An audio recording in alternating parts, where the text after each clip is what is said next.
আমার মাটিতে বিডিআর বিদ্রোহের নামে আমার সেনা অফিসারকে হত্যা করে আবার আমাদের সেনারা তাদেরকে উদ্ধারের জন্য যাইতেছে, এলে বলো সেনা অভিযান করবা? এত মজা? ফেলানিকে মাইরা কাটাতারে ঝুলায় রাখবা, বাদ দিয়া নদী শুকায় আর বাদ ছেড়ে ডুবায় মারবা, আমাদেরকে উই পোকা বলবা, আর হাসিনাকে ক্ষমতায় রাখবা, আমাদের বুকের উপর দিয়ে ট্রানজিট নিবা? সব হান্দাই দেব পিছন দিয়া তেল ছাড়া। ইন্ডিয়ার সাথে আগামীতে কেমনে ডিল করতে হবে? ইন্ডিয়া তো সবসময় আমাদেরকে অধীনস্থ করে রাখার চেষ্টা করবে, পা চাপা দিয়ে রাখার চেষ্টা করবে। কেমনে এটা থেকে উদ্ধার পাবে? আমাদের সাথে যা যা করছে হাসিনা আমলে, তার জন্য ইন্ডিয়ার সাথে কুত্তার মতো ব্যবহার করার বৈধ আর নৈতিক অধিকার আমাদের জন্মাইছে। হাসিনা যে ম্যাসাকার করছে তার পুরা দায়িত্ব ইন্ডিয়ার। হাসিনা যে ইন্ডিয়ার দাসী ছিল সেটা তো হাসিনাকে আশ্রয় দিয়ে প্রমাণ করছে। তাই কোনো মাপ নাই ইন্ডিয়ার। ইন্ডিয়ার লগে কোনো খাতির নাই। বাংলাদেশের কোনো উপদেষ্টা, বাংলাদেশের কোনো পলিটিশিয়ান যদি বলে যে আমরা ভারতের সাথে সম্পর্ক চাই, তার কলে খবর আছে, হ্যাঁ আমরা ধরবো তারে। আমেরিকা ইন্ডিয়ারে সর্বতভাবে সাপোর্ট দিয়ে গেছে। তাই ইন্ডিয়ার সাথে প্রকাশ্য শত্রুতা আর আমেরিকার সাথে শীতল সম্পর্ক, এটাই হবে আমাদের পররাষ্ট্রনীতি। ভারতের সাথে হওয়া সব চুক্তি বাতিল করতে হবে, বাংলাদেশে ভারতীয়দের চাকরি নিষিদ্ধ করতে হবে, বাংলাদেশে ভারতীয়দের বিনিয়োগ বন্ধ করতে হবে, যে সমস্ত ভারতীয় কোম্পানি আছে সেগুলো বিশেষ অডিট করতে হবে, বাংলাদেশের শ্রম আইন পরিবেশ আইন আছে না, কর পরিশোধ করছে কিনা, ভ্যাট পরিশোধ করছে কিনা, কোনো অনৈতিক কাজ করছে কিনা, এগুলো দেখতে হবে। আমি একটা এক্সাম্পল দিতে পারি কেমনে ধরা যাবে। হ্যাঁ, যেমন সান ফার্মা বাংলাদেশে কাজ করে না, ইন্ডিয়ান ফার্মা। ওই সান ফার্মা তো ডাক্তারদের ঘুষ দিয়ে প্রেসক্রিপশন লেখা হয়, এটা প্রমাণ করা 1-2 এর কাজ। এই অ্যালিগেশনে এই কোম্পানিকে বন্ধ করে দেওয়া যায়। সব ইন্ডিয়ান কোম্পানি ঘাপলা আছে, সেগুলো ধরা হবে। বাংলাদেশে ভারতের অর্থনৈতিক স্বার্থকে শূন্য করে দিতে হবে। কারণ আমাদের সব সময় মনে রাখতে হবে ভারতের সম্ভাব্য আগ্রাসন বাংলাদেশের উপরে।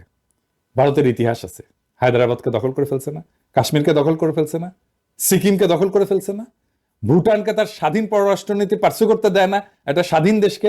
এক্সাম্পল আছে না? তাই আমাদেরকে সবসময় মনে রাখতে হবে ভারত আগ্রাসন করতে পারে। তাহলে আমরা কি করতে হবে? আমাদের মিলিটারি মাইট বাড়ানো, সশস্ত্র বাহিনীর সক্ষমতা বাড়ানো। আগের এপিসোডে বলছিলাম পারমাণবিক বোমা লাগবে আমাদের, সেটা করতে দেরি হলে এখন আমাদের লং রেঞ্জ মিসাইল লাগবে, যেন দিল্লিতে আঘাত আনতে পারে এইরকম মিসাইল লাগবে। চীনের সাথে বাণিজ্যিক আর সামরিক সম্পর্ক বাড়াইতে হবে, প্রয়োজনে ভারত বিরোধী সামরিক জোট তৈরি করতে হবে, ওরা দৌড়ের উপরে রাখতে হবে সবসময়। আন্তর্জাতিক সম্প্রদায়ের সাথে কূটনৈতিক সম্পর্ক জোরদার করতে হবে, বিশেষ করে দক্ষিণ এশিয়ার অন্যান্য দেশ যেমন চীনের সাথে, রাশিয়ার সাথে, এরকম শক্তিধর দেশগুলোর সাথে কৌশলগত সম্পর্ক গড়ে তুলতে হবে। জাতিসংঘের অন্যান্য আন্তর্জাতিক ফোরামে বাংলাদেশকে সক্রিয় হইতে হবে, যাতে ভারতের সম্ভাব্য আক্রমণ বা আগ্রাসনের বিরুদ্ধে আন্তর্জাতিক সমর্থন পাওয়া যায়। বিজেপিকে আধুনিক প্রযুক্তি এবং গোয়েন্দা তথ্যের সাহায্যে আরো দক্ষ করতে হবে, সীমান্তে যেন আমার নাগরিককে গুলি করার সাহস না পায়। আমাদের সীমান্তের ভিতরে ঢুকে বিএসএফ গুলি চালায়। এইবার আমাদের বলতে হবে আহো ভাতিজা আহো। আমাদের সীমানার মধ্যে ঢুকলে ট্যাঙ্গে রাখা হবে, পা উপরে মাথা নিচে। ট্রেনিং তো আছে, এই ঠোলা মেরে ট্যাঙ্গে রাখা হয়েছিল না, কামটা ভালো হয়েছিল কলে। হাসিনা পেলে একইভাবে ট্যাঙ্গে রাখা হবে নি, ওই ইতালিক মুসলিনিতে একইভাবে ট্যাঙ্গে রাখা হয়েছিল। তাই আমাদেরকেও বর্বর করতে পারবে না। আপনি একটা বিএসএফ ট্যাঙ্গে রাখেন, ওই আর জিন্দেগিতে বাংলাদেশের নাগরিকের উপর গুলি ছুড়বি না, বাংলাদেশে সীমান্ত ক্রস করে ভিতরে ঢুকবি না, লিগে রাখতে পারেন। এবং আমাদের একটা জাতীয় ঐক্য তৈরি করতে হবে শিশু অবস্থা থেকে। দেশের ভেতরে জাতীয় ঐক্য যেন বজায় থাকে সেই ব্যবস্থা করতে হবে। এবং দেখবেন ইন্ডিয়ার সবচেয়ে বড় স্ট্র্যাটেজি হচ্ছে বাংলাদেশের ভিতরে অনৈক্য বজায় রাখা। এখন দেখতেছেন না বিভিন্ন পলিটিক্যাল পার্টির মধ্যে অনৈক্য শুরু হয়েছে, একজন আরেকজনের পিছে লাগিয়েছে, দেখেছেন না? এটা ইন্ডিয়ান প্ল্যান করে, বুঝছাও? যারা করিচ্ছে সবাই ইন্ডিয়ান প্ল্যানের মধ্যে পা দেখিছে। এটা রয় প্ল্যান, যে বাংলাদেশের ভিতরে অনৈক্য বজায় রাখতে হবে। তো এই দেশের ভিতরে যে জাতীয় ঐক্য, এই কাজটা শুরু করতে হবে স্কুল থেকে। এখনই সময়, সেনাবাহিনীর তরুণদের জনগণ এখন পছন্দ করতেছে। এরা স্কুলে স্কুলে যাবে, ছাত্রছাত্রীদের সাথে কথা বলবে, আমাদের স্বাধীনতা সার্বভৌমত্ব কিভাবে রক্ষিত হবে, কারা আমাদের স্বাধীনতার শত্রু, কে আমাদের আক্রমণ করতে পারে, এইসব একেবারে স্কুলে ছাত্রছাত্রীদের মধ্যে ঢুকাই দিতে হবে। ভারতীয় পণ্য বয়কট আন্দোলন দেখেছিলেন না? একেবারে শিশুদের দিয়ে ক্যাম্পেইন করেছিলাম। ওই বয়সে ইনডক্ট্রিনেট করে দেওয়া, মানে মাথার মধ্যে ঢুকে দেওয়া, এইটা যদি ঢুকে দেওয়া যায়, এটাই আমাদের ভবিষ্যতে প্রতিরোধের শক্তি হয়ে থাকবে। ছাত্রছাত্রীদের অস্ত্রের সাথে পরিচয় করায় দিতে হবে, তারা যেন অস্ত্র হাত দিয়ে দেখতে পারে এটা কি।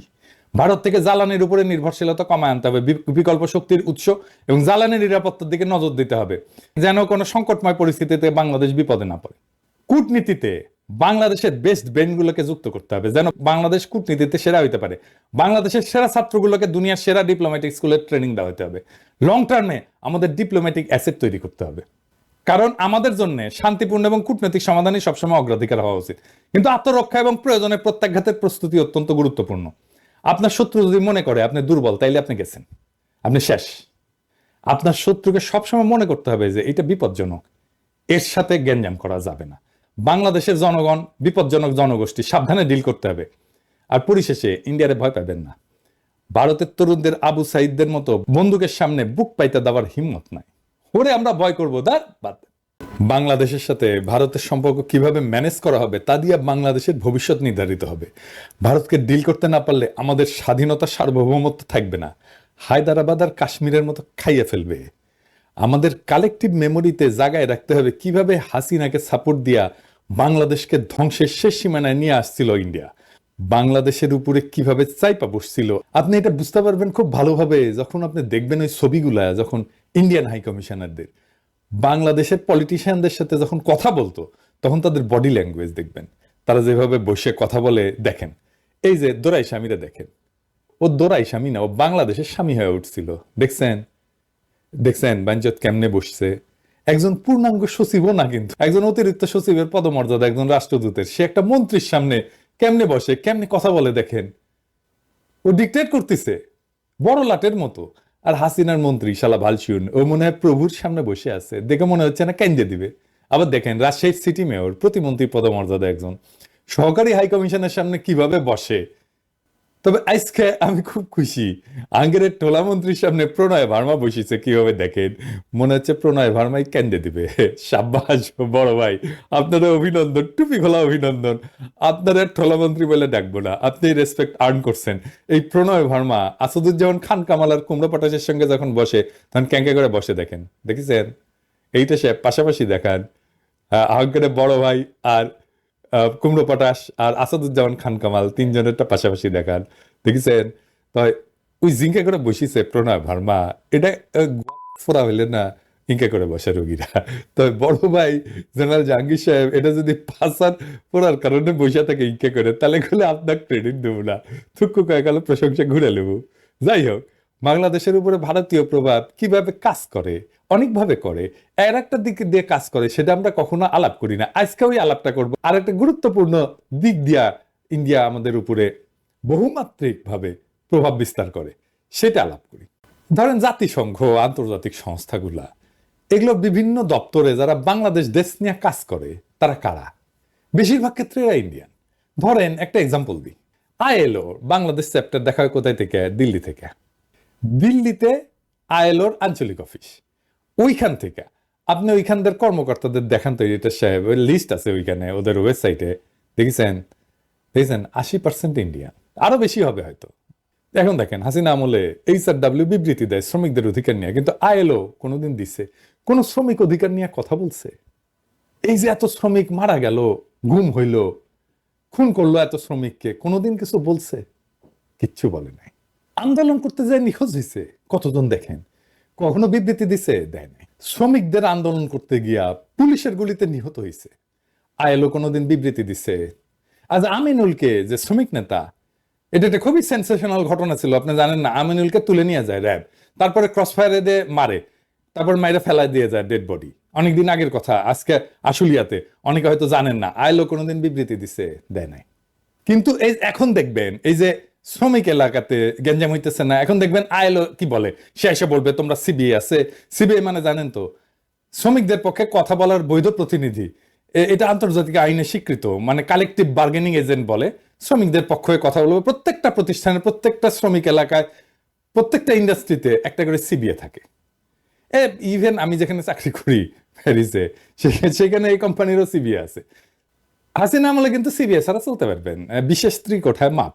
হাসিনা বা আওয়ামী লীগ ক্ষমতা থাকলে যেভাবে ডিল করে বাংলাদেশের সাথে, অন্য কেউ ক্ষমতা থাকলে ঠিক উল্টা ভাবে ডিল করবে। মানে আওয়ামী লীগ ক্ষমতা থাকলে তাদের পৌরুষ, পেশাদারিত্ব, এথিক্স, নৈতিকতা সব পোতায় যায়।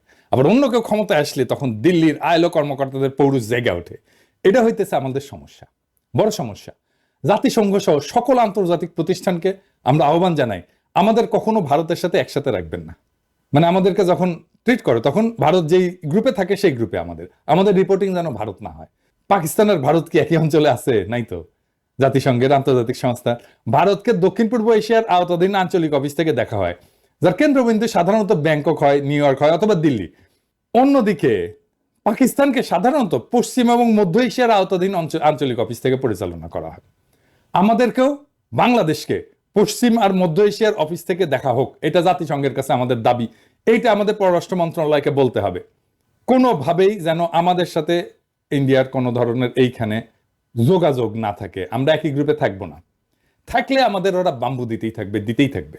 এইবার আর একটা প্র্যাকটিক্যাল উদাহরণ দেখাই। আসেন আমরা কয়েকটা নাম দেখি, আপনারা অন্যভাবে নিয়েন না, মানে নামগুলো দেখেন না। দেখেন বাংলাদেশে কাজ করতেছে এমন কয়েকটা আন্তর্জাতিক প্রতিষ্ঠানে, ধরেন ড্যানিশ রিফিউজি কাউন্সিলের কান্ট্রি ডিরেক্টর, কি নাম? সুমিত্রা মুখার্জি। ক্রিস্টিয়ান এইড, কি নাম? পলাশ দাস। প্ল্যান ইন্টারন্যাশনাল, কি নাম? Kabita Bose. World Vision, Suresh Bartlett. Concern Worldwide, Suresh Kumar Agarwal. Oxfam, Ashish Damle. CARE, Ramdas. Save the Children, Suman Dasgupta. কিছু কিছু ক্ষেত্রে হয়তো পরিবর্তন হয়ে গেছে, এমন হইতে পারে, আমি তো নেট থেকে নিছি নামগুলা, কিছু কিছু ক্ষেত্রে হয়তো হয়ে গেছে যে এখন চলে গেছে। কিন্তু আপনার যেটা আমি বলতে চাইতেছি সেটা হচ্ছে বেশিরভাগ আন্তর্জাতিক সংস্থার হেড ইন্ডিয়ান। মানে ইন্ডিয়ান ছাড়া অন্য দেশের লোক আসতেছে না বাংলাদেশে। না চাইলে বাংলাদেশে আইসেন না, কাজ করেন না। ইন্ডিয়ান কোম্পানি বাদই দিলাম, মানে ইন্ডিয়ান কোম্পানিগুলো কিন্তু বাদ দিছি। মানে ধরেন বাজাজ আছে, টাটা আছে, এয়ারটেল আছে, মেরিকো আছে, সান ফার্মা, তাও দেখছেন একদম আন্তর্জাতিক প্রতিষ্ঠান কিন্তু সেইখানে ইন্ডিয়ান দিয়ে রাখছে। সবাইকে বলে দিতে চাই, আগামী বছর আমরা কোনো ভারতীয় প্রধান দেখতে চাই না। বাংলাদেশের প্রতিষ্ঠানগুলোতে 4 মাস তো আছে, এরপরে কিন্তু অফিস ঘেরাও করব। কোন অপ্রীতিকর অবস্থা এড়াইতে চাইলে আগেই ভাগেন ভাইরা আর বোনেরা, পরে কোয়েন না টাইম দেই নাই। আমার ক্ষুদ্র ভ্রাতার ভগিনীদের বলি, সব অফিসগুলো চিনে রাখবেন। আমরা জানুয়ারিতে আবার চেক করব, তখন যদি কোনো ইন্ডিয়ান থাকে অফিসে তাহলে কলে খবর আছে। হ্যাঁ, বাংলাদেশকে ভারতের জন্য হোস্টাইল টেরিটরি করে তুলব। এপিসোডের শেষে একজন শহীদের কথা আজকে আপনাদের বলি। কিছুতেই কান্না থামছে না সোহানের স্ত্রী শম্পা বেগমের। তিনি বারবার বলছেন সোহানকে ছাড়া এখন একা কিভাবে বাঁচবেন।